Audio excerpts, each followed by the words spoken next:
Caio, agora vamos falar sobre a eternidade. Um dos seus pilares, talvez as pessoas não entendam, é por isso que quando eu falei pra você que esse encontro com você já era especial, porque eu quero tirar muitas dúvidas. Ninguém entende se não entender o conceito de espaço. Então, eternidade, pergunta muito simples, simplificar para nossos ouvintes entenderem. Eu não estou falando do inferno, que é um estado de espírito também. Eu creio na eternidade mesmo. Porque inferno não é uma palavra, é um estado de espírito. Você pode ver o inferno agora, entendeu? Para mim, o inferno, a palavra inferno em si é muito raso. Eu quero falar sobre eternidade. No Velho Testamento nem existia. Eu quero falar. Eu não quero ficar na palavra inferno. Porque aí o debate seria. Se eu for para a palavra inferno, o debate vai ficar raso. Eu quero falar sobre condenação e salvação eterna. Você crê nisso? Eu creio em salvação eterna, meu irmão. Eu estou salvo, a salvação minha. E a condenação eterna para aqueles que não... Já sou eternamente salvo. Então, o senhor... João fala sobre isso. O senhor já recebeu Jesus e recebeu o direito de filho. Não é só isso, ele me habita, cara. E sim, mas o senhor... Não sou salvo pela doutrina da salvação. Não, mas... Eu sou salvo pela presença do Salvador. Mas porque o senhor recebeu Jesus como Salvador. Ponto. Agora, as pessoas que Jesus me recebeu como um pecador. Tá, então vamos usar eu tô tentando usar uma expressão que não seja religiosa, mas que nós temos muitos ouvintes religiosos. Eu falei Jesus, o senhor aceitou Jesus como Salvador? Confessou Jesus publicamente. Confessou Jesus publicamente e tal. O senhor crê, pronto, palavra certa, o senhor crê que Jesus Cristo é o Filho de Deus. Já pensou eu ter chegado até aqui 50 anos? Então, o senhor, mas aqueles que não crerem, que não confessam, que não recebem ou que não aceitam... Ninguém será julgado pela luz que não teve. Isso é um princípio simples. Eu não posso te julgar pelo que eu nunca Então não existe condenação eterna, Caio? Não, existe condenação, mas não é uma coisa tão simples. Você tem que ser um diabo para ser condenado, meu amigo. Então existe a condenação eterna. Claro, o inferno não foi feito para o diabo e seus anjos. Não é o que Jesus diz? Vira um diabo que você vai para o inferno. Mas você tem que virar um diabo. Não é fácil virar diabo. O problema dos crentes é que quem não frequenta a igreja é diabo. Quem não dá o dízimo é diabo. Quem não é heterossexual é diabo. São todos aqueles usos e costumes nojentos, pequenos, horrorosos, diminutivos, feios, que me dão vergonha de ver sendo anunciados. Então, quem é perdido na igreja evangélica é todo mundo que não frequenta o clube, que não dá dinheiro para manter o pastor em alto estilo. Está todo mundo no inferno. Para os evangélicos, quem não tem a informação da igreja evangélica está no inferno. Então, para tirar esse contexto que muitos dizem que o senhor não acredita no inferno. Não, o Caio não está pregando que existe inferno. Universalista, eles é que não entendem, eles não entendem de teologia. Eles não entendem de teologia, eles vêm aqui, ficam falando aqui bobagens, mas eles não sentariam numa roda de 5 teólogos de verdade. De verdade. Que o rebater assim, ó, bater na cara do garoto. Para com isso, menino. Para com isso, menino. Como ele não aguentaria a minha presença, só eu e ele, não aguentaria. Como a maioria, eu convido qualquer um para a minha presença, por que nunca ninguém veio? Porque eles não suportam o esmagamento do que eu tenho a dizer. Sobre, por exemplo, Jesus, a chave hermenêutica, eles não entenderam até hoje.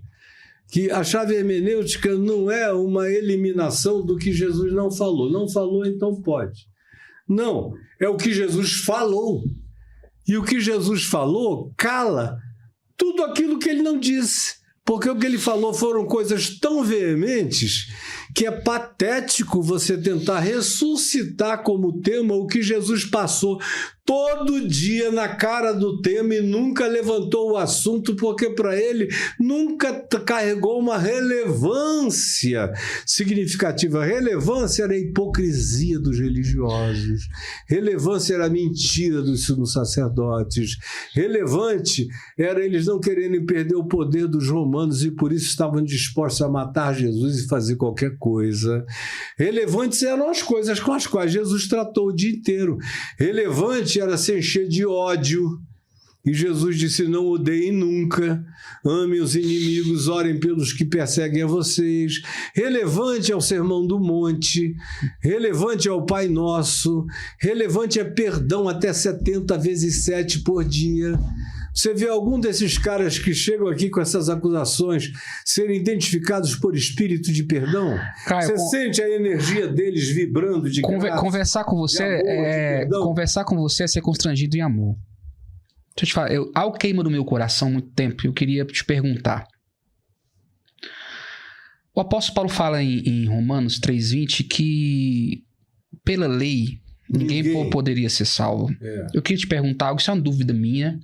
Eu compartilhei isso com alguns amigos e falar, se você falar isso é uma heresia muito grande. Eu queria te perguntar, teologicamente, pelo seu mergulhar no evangelho, na palavra durante anos, todos que estiveram no Antigo Testamento, que não conheceram Jesus como Salvador, que não tiveram esse encontro com Jesus Cristo, esse encontro foi feito quando Jesus desceu no período da sua ressurreição. Como? Lá, segundo Daniel, Moisés... Não, a primeira epístola de Pedro é que diz que ele desceu às regiões inferiores da terra, e a palavra grega usada, evangelizomai, que é a palavra proclamou, dita lá em 1 Pedro, o evangelho aos que estavam os espíritos em cativeiro, que tinham sido desobedientes em outro tempo, nos dias de Noé, enquanto se preparava para construir a arca e tal. E aquilo ali ele estava falando dos anjos caídos, dos vigilantes, dos que possuíram as filhas dos homens, nefilins, né? E produziram os filhos gigantes, que foram os dominadores do mundo antigo, e que hoje não existe a menor dúvida disso, porque está presente em mais de 1.500 culturas da Terra. E como essas pessoas, se não houve salvação? Não houve. O problema é o seguinte, é que vocês meteram na cabeça que salvação é uma fórmula. É uma fórmula doutrinária igual a E igual a MC ao quadrado. Se alguém não viajar para o outro lado do mundo e disser, olha, Jesus disse E igual a MC ao quadrado, e a outra pessoa não disser eu creio, está perdido. Isso é uma coisa patética, meu amigo. Sabe por quê? Isso começou nos Estados Unidos, na verdade. Né? Começou nos Estados Unidos isso. Começou antes. Começou na Igreja Católica, com Constantino, que disse que fora da Igreja Católica não havia salvação. Essa heresia. Não, mas eu estou falando sobre Jesus, que só através de Jesus há salvação. Mas já vem desde Constantino. E foi assim em todos os lugares. Caio, sem Jesus não há salvação. E acabou certo? sendo assim na Reforma Protestante. Agora, Jesus é o Cristo encarnado há 2000 anos atrás. Ele já era antes da fundação. Claro, ele é o Cordeiro que foi imolado antes da fundação do mundo. O mundo, a criação, o cosmos foi criado pelo sacrifício do Cordeiro. Pelo sacrifício. Então chegamos aqui. Então, ninguém é salvo pela informação. Abraão, por exemplo, tinha um mínimo de informação. Um mínimo. Mas ele creu em Deus, isso lhe foi imputado para a justiça. Então, para tirar esse entendimento que muitos acham que você não crê na condenação eterna e no inferno. Não, eu creio na graça de Jesus. Não é que crê, que você diz que não existe, né? Que não, isso eles dizem que exatamente. Que não existe, mas são eles mentindo a meu respeito. Fechamos nisso. O que me ensinaram, Caio? O que me ensinaram? Que Constantino estava com esse problema todo dentro do Império Romano, o Império estava caindo. Tava mesmo. E de repente surge, ele vê que existe outro inimigo em potencial que era o cristianismo. Ele vai atrás e investe o Estado na igreja. Era o povo mais manso que existia no Império, que não tinha nenhuma pretensão de tomada de poder. Não eram os evangélicos, os cristãos de hoje. Do primeiro, segundo, terceiro e quarto séculos não eram evangélicos de hoje, que são os seres totalmente corrompidos. Eles não estavam preocupados com cadeira no sinédrio, nem cadeira eles tinham pavor, porque Jesus tinha dito, entre vós não será assim. Não queriam ser deputados, o maior entre vós é aquele que serve. Os governadores dos povos é não que tinha bancada evangélica, não tinha bancada. Dominam entre eles. Eu estou citando Jesus.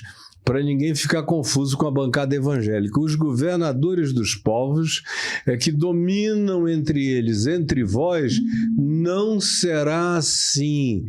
Antes, o maior seja o que sirva a todos. Quem quiser algum tipo de proeminência, seja servo de todos os demais. E, ao contrário, você sabe por que os cristãos foram tão perseguidos até Constantino, até o IV século?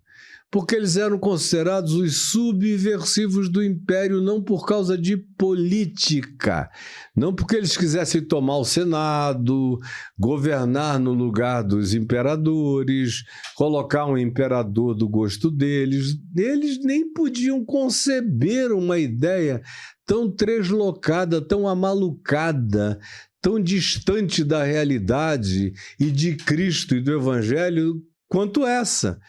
Então, por que eles eram tão traumatizados? Porque quando eles diziam, e aí eu falo alto e ninguém ouve nada, quando eles diziam que Jesus Cristo era o Senhor, essa era uma declaração política, porque esse título, Curios, sim, era dado exclusivamente ao César Imperador. Curios, Senhor, déspota, como também era chamado, era só o imperador. Quando vinham os cristãos, diziam, o único Curios é Cristo. Isso era de uma subversão extraordinária. Era uma relativização do poder absoluto da autoridade romana. Além do que, o imperador romano era cultuado em boa parte das cidades-estados da Ásia Menor. Em quase todas elas ele era cultuado, havia os sacerdotes e os cultos ao imperador. Aí vem esses cristãos que não se dobram à semelhança de Sadraque, Mesaque, Abdênego, Daniel, não se dobram diante do culto ao imperador, não prestam sacrifícios ao imperador, não fazem genuflexão ao imperador e não confessam que o imperador era o Senhor. Era o Curios. Então, esses são os subversivos até o IV século. É por isso que eles vivem escondidos, perseguidos. De vez em quando tem um imperador louco que decide transferir as suas frustrações gerenciais e de governo mal sucedido e não tendo ninguém melhor, o bode expiatório adequado eram os cristãos, que recebiam toda a punição, toda a perseguição e tudo isso. Então, tudo que não havia entre os cristãos era desejo de tomar poder nenhum. Isso para eles era um negócio que Jesus tinha dito, o meu reino não é deste mundo. Eles não tinham visto Jesus pleitear função nenhuma. Jesus podia ter feito o que Jesus quisesse. Quando Pedro cortou a orelha de Malco, lá no caminho da casa do sumo sacerdote, e Jesus curou a orelha do servo e falou para Pedro, guarda essa espada, porque aquele que com a espada fere, com a espada será ferido. E ele disse o quê depois disso? Ou não pensais que se eu quisesse, eu pediria ao meu pai que mandasse, não 12 apostolinhos galileus que não aguentam tranco, daqui a pouco um galo vai cantar, vão bater o pé, vocês vão sair todos correndo, enfrouxificados e apavorados. Não é de vocês, nem é com vocês que eu conto para nada. Se eu quisesse, eu pediria ao meu pai e ele mandaria 12 legiões de anjos para acabar com essa brincadeira. E anjo não era só um carinha mais forte, era um super ET, era um indivíduo com poderes extraordinários, como a gente vê no Velho Testamento, as várias configurações de seres angelicais, e querubins, serafins, arcanjos, principados, potestades, poderes, seres inimagináveis, de aparência, inclusive, totalmente diferente da nossa concepção. E Jesus disse não será assim. E andou até a cruz e ensinou qual era o caminho de um cristão. E disse que a única evidência que eles dariam ao mundo de que a mensagem do Evangelho era verdadeira é se eles fossem capazes de amarem-se uns aos outros e amarem os inimigos e orarem por aqueles que os perseguiam. Esse era o sinal do cristão, era o sinal de que eles tinham estado efetivamente com Jesus. Era o amor e a atitude diametralmente oposta em relação a poder, porque Jesus tinha dito várias vezes: aquilo que é elevado entre os homens é abominação diante de Deus. Vamos, dentro desse mesmo contexto ainda, quando eu coloco, estou digitando, é que eu estou lembrando de algumas coisas para mim pegar a confirmação. Mas você sabe que a palavra apóstolo, ela não, essa ideia do apostolado... Significa enviado, carteiro. Não, mas essa ideia do apostolado, ela não é uma ideia judaica. Isso veio com os fenícios, antes da Nova Aliança, e veio com romanos. Judaico. Então, por que Jesus... Porque tudo mais é usado assim. De onde vem a palavra presbítero? O cara que quer... Então, exatamente. O cara que vem quer... do mas isso é Império Greco-Romano. Mas falando de Jesus, por que trazer essa ideia do apostolado em si para um estabelecimento do reino de Deus? A palavra aramaica para definir apóstolo é Shiloh. Que significa aquele que é enviado. Não foi mais uma questão política? Não pensou politicamente também nisso? Um impacto que trazer futuramente? Era para servir. Olha, quem colocou toda essa interpretação política é esse pessoalzinho que está aqui. E especialmente depois dessa loucura bolsonárica. É que tudo virou política para Deus. Sem política, Deus não age no mundo, Deus não faz nada. Aliás, isso começou há muitos anos, nunca não foi assim. Desde Constantino, no IV século, que isso se tornou desse modo e nunca mais deixou de ser. Perfeito. Constantino tomou conta da igreja, ele foi chamado de o 13º apóstolo, estragou tudo, acabou o evangelho e transformou num principado uma potestade política, econômica e financeira. Só isto. Não tem nada de igreja de Deus no cristianismo. Você chegou a dizer uma vez, eu trouxe essa Bíblia aqui, e você tem uma frase que você falou muito forte, muito impactante. Eu particularmente não concordo com ela, nós vamos debater sobre isso. Não concordo em partes, tá? Porque Jesus, ele é a palavra de Deus. Ele é o verbo que se fez carne. E o resto é brincadeira, né? Você chegou a dizer, Jesus, você chegou a falar, Jesus é a palavra de Deus. Quem disser que é a Bíblia é herege.